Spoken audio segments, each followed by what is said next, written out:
ان سے ہمارے مذاکرات چل رہے ہیں. انہوں نے کہا جی اس پہ جو ٹیکسز بہت زیادہ افیکٹ ہو رہے ہیں پبلک یا تاجر برادری پہ، ان کے بارے میں ہم انشاءاللہ تعالی بات کریں گے، اس پہ بہتری آئے گی انشاءاللہ وہ بیک کروا. فی الحال تو امپورٹ کے حوالے سے تو بہت سارے مسائل ہیں، وہ موجودہ حکومت نے بھی اس پہ ان مسائل کو مانا ہے اور انہوں نے پرومس کیے ہیں کہ انشاءاللہ امپورٹ میں جتنے بھی پرابلم ہے، خاص کر چائنا سے ہماری زیادہ امپورٹ ہے، اس کے حوالے سے کافی انہوں نے کہا جی ریلیکس دیں گے آپ کو، ٹیکسز میں بھی اور بینکنگ نظام میں جو رہنمائی چاہیے وہ بھی گورنمنٹ ہمیں. دیکھیں سی پیک جو ہے پاکستان کی میں سمجھتا ہوں ریٹ کی ہڈی ثابت ہوگا. سی پیک جس دن کمپلیٹ ہو گیا انشاءاللہ تعالی ہم ایشین ٹائیگر ہوں گے.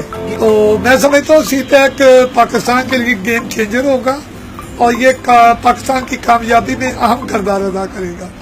گورنمنٹ کا جو سب سے پہلا مطالبہ ہمارا یہ ہے کہ عام پاکستانی، عام شہری، اس کے لیے آسانیاں پیدا ہونا چاہیے. جتنی دیر تک عام شہری اس کے لیے سہولیات نہیں ہوں گی، مہنگائی میں کمی نہیں آئے گی، بجلی گیس پانی اس کے ریٹ میں کمی نہیں آئے گی، بجلی گیس کی لوڈ شیڈنگ میں کمی نہیں آئے گی. میں سمجھتا ہوں یہ ہمارے مطالبے ہیں. گورنمنٹ کو نئے ٹیکس پیئر پیدا کرنا چاہیے. میں اس کی مثال ایک اس طرح دوں گا، آج سے 20 سے 25 سال پیچھے چلے جائیں تو لاہور جیسے شہر میں ایک کچرا تھا، ایک لبرٹی تھی، ایک مار روڈ تھا، ایک شالمی تھی. ہر بندہ اپنی حیثیت کے مطابق مارکیٹوں میں جاتا تھا، پرچیزنگ کر کے گھر واپس آ جاتا تھا. آج 20 سال بعد ہر روڈ کے اوپر BCO مالز بن گئے ہیں، BCO نئے پلازے بن گئے ہیں. ان مالز کے اندر ہزاروں دکانیں ہیں جو کہ ٹیکس پے نہیں کر رہے. میں سمجھتا ہوں کہ اگر ہم جو ٹیکس نہیں دے رہے ان کو ٹیکس نیٹ میں لے کے آئیں لوگوں کو، اور وہ ہزاروں نہیں لاکھوں کی تعداد میں ہیں، تو میں سمجھتا ہوں کہ نہ تو ہمیں نئے ٹیکس لگانے پڑیں گے اور نئے ٹیکس کا ریٹ بڑھانا پڑے گا. احتیاط کی نااہلی ہے. 2012 میں احتیاط نے دعویٰ کیا تھا کہ ہمارے پاس 35 لاکھ لوگوں کا ڈیٹا اکٹھا ہو چکا ہے اور ہم ان لوگوں کو ٹیکس نیٹ میں لے کے آئیں گے. 2012 آج 2018 ہے، یہ کہ 6 سالوں میں FBI اپنے اندر تبدیلی نہیں لا سکا. جتنی دیر تک ادارے ورکنگ میں نہیں آتے، ہوتا کیا ہے کہ ہمارے ٹیکس افسران جو کہ اپنے اے سی والے کمروں میں بیٹھے ہیں، وہ اے سی والے کمروں میں ہی بیٹھے اپنی پالیسیاں بناتے ہیں. وہ نہ تو مارکیٹوں میں آتے ہیں، نہ وہ دیکھتے ہیں کہ آیا کون بندہ ٹیکس دے رہا کون نہیں دے رہا. یہاں پر وہ گدھے والا صاحب ہے کہ ایک ہی گدھے کے اوپر وزن لادا جا رہا ہے، دوسرے گھوڑے سب بھاگ دوڑ رہے ہیں، ان کو کوئی پوچھ نہیں رہا. والٹن روڈ میں سمجھتا ہوں کہ اس علاقے کا بزنس کے حوالے سے بہترین اور مصروف ترین پوائنٹ ہے، مصروف ترین روڈ ہے. لیکن یہاں پر ٹیکس پیئر بے شمار ہے. لیکن اس روڈ کی بد نصیبی ہے کہ یہاں پر ہمارے روڈ کا ایک مین نالا ہے جو کہ مین روڈ کے ساتھ چلتا ہے. اگر 5 منٹ بھی بارش ہوتی ہے تو وہ نالا جو ہے وہ بتر کے ایک ندی کی شکل اختیار کر لیتا ہے اور مین والٹن روڈ کو وہ اس طرح بھر لیتا ہے جیسے کہ یہاں پر یہ دریا راوی کا ایک حصہ ہے. ہمارے اس نالے کو ایک تو صفائی ہونی چاہیے. دوسرا والٹن روڈ کے اوپر آج سے 35 سال پہلے انڈر گراؤنڈ پائپ لائن ایک ڈالی گئی تھی جو تقریباً 6 فٹ پائپ تھا، وہ 6 فٹ ڈائی کا. وہ پائپ تو ڈال دیا گیا ڈیفینس چوک سے لے کے چنگی امرسدو تک، لیکن اس کو آگے جہاں تک اس کو پہنچانا تھا وہاں تک نہ پہنچایا گیا. وہ وہیں پر بند ہو گیا. اس کو چالو کیا جائے. ایک تو وہ یہ سارا سیوریج کا معاملہ ٹھیک ہو جائے گا. دوسرا ہمارا مین والٹن روڈ جگہ جگہ سے کھڈے بنے ہوئے ہیں